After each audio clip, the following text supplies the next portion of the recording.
Hey guys, what's up? Welcome to another episode of your favorite marketing podcast.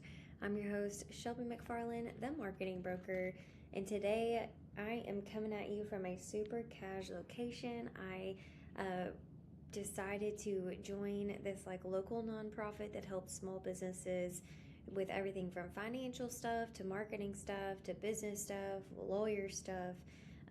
And I actually volunteer here once a month and have meetings with different business owners and want to make sure that they have all their marketing stuff that they need. But today I have a little bit of a break, so we are doing a little podcast recording, and I have my book in front of me. So let's do another chapter of my book, Market Like a Boss, a little bit of an insight for you guys, and then you can go and purchase it online at Amazon or shelbysmarketingbook.com when you want to read more. So here we go.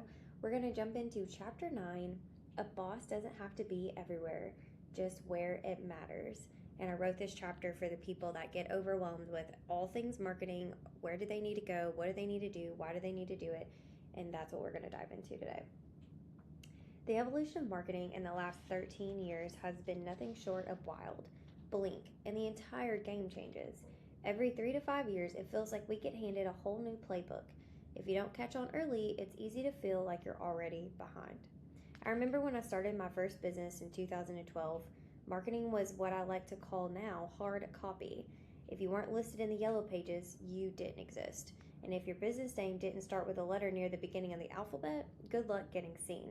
It was all about being first in the book and first on local TV news segments. Visibility came from face-to-face networking and printed directories. Then everything shifted very quickly. Suddenly, Facebook business pages started becoming a thing. We rushed to claim our space online even before most people knew what social media marketing really meant. I will never forget the adrenaline rush after reading a meta email that stated, "You have 24 hours to turn your friend profile into a business page." I worked so hard on building that page up, I was afraid we were going to lose it all. So when I say that I understand marketing can be overwhelming, I have firsthand experience in it. After Facebook business pages became popular, Google took that lead. Your business needed a website, a strong presence on search engines, and eventually a Google business profile. Now here we are doing geofencing ads, meta ads, Google ads, writing copy for 4 different social media platforms, scheduling at optimal times to fight for attention. Keeping up feels like a full-time job in itself, and for many entrepreneurs, it is.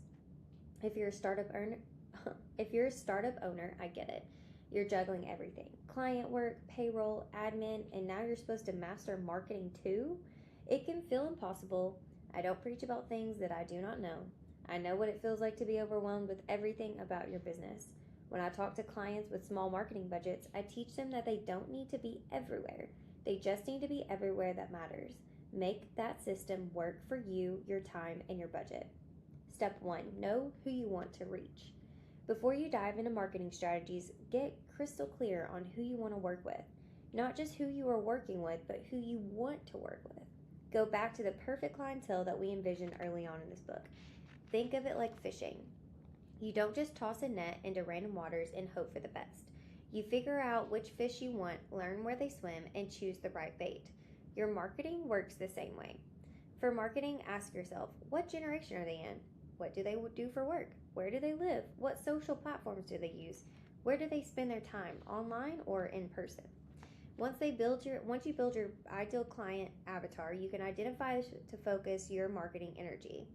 Is your audience at local business expos? Are they scrolling TikTok? Are they checking Facebook groups or attending community events? Quick exercise. Write down the top 3 places your ideal client spends their time. Those become your starting line for marketing. Step 2, pick your starting point.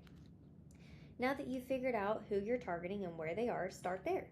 You don't need to show up on all platforms from day one. Think of your marketing presence like opening storefronts. Would you open 5 locations in one day? Of course not. You'd start with 1, make it successful, and start to expand. So focus your time and effort where it will have the most return. If your ideal clients are hanging out on TikTok, start creating short-form video content.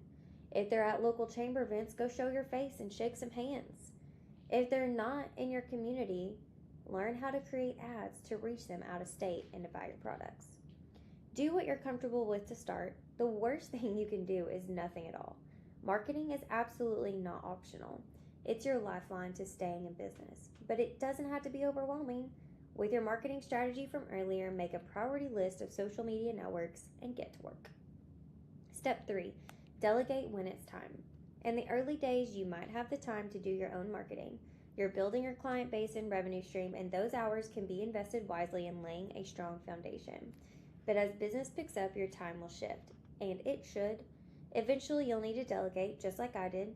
I have someone doing admin, someone creating content, someone handling website development that allows me to stay in my zone of genius, selling, networking, and retaining clients. There's no room for growth if you're doing everything.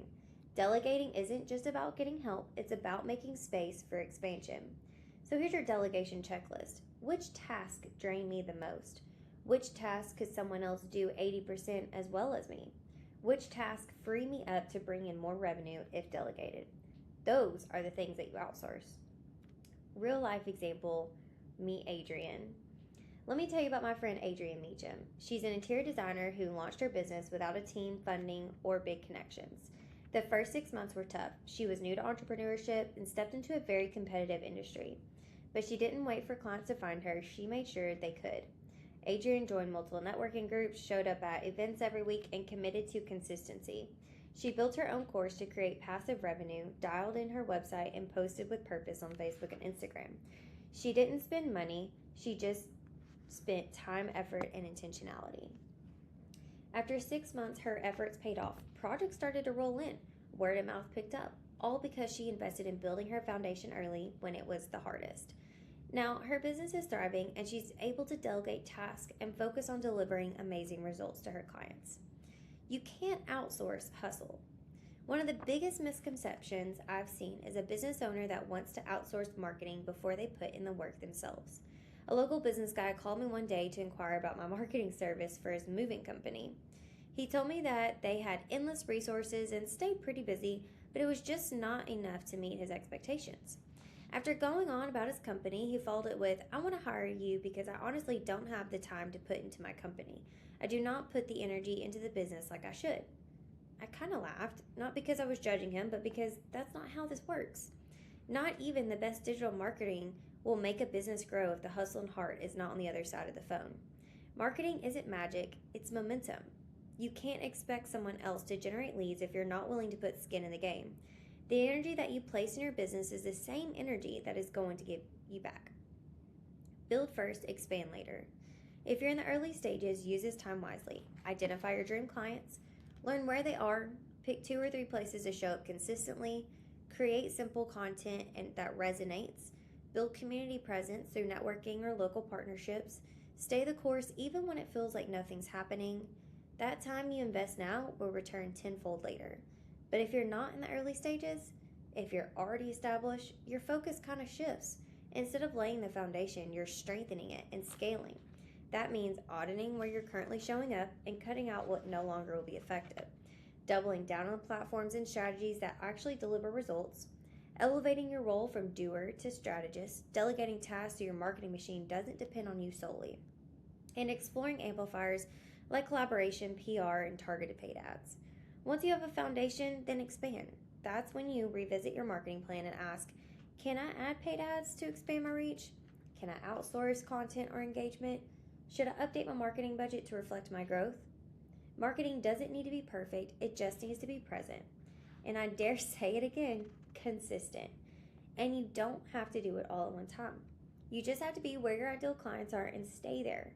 And remember, you don't need to be everywhere, just everywhere that matters. Think of it like relationships. You can't just show up once and expect trust to last forever. You've got to stick around, nurture that connection, and invest in it. And the same is true for marketing. Let's talk about why the investment matters more than most business owners realize.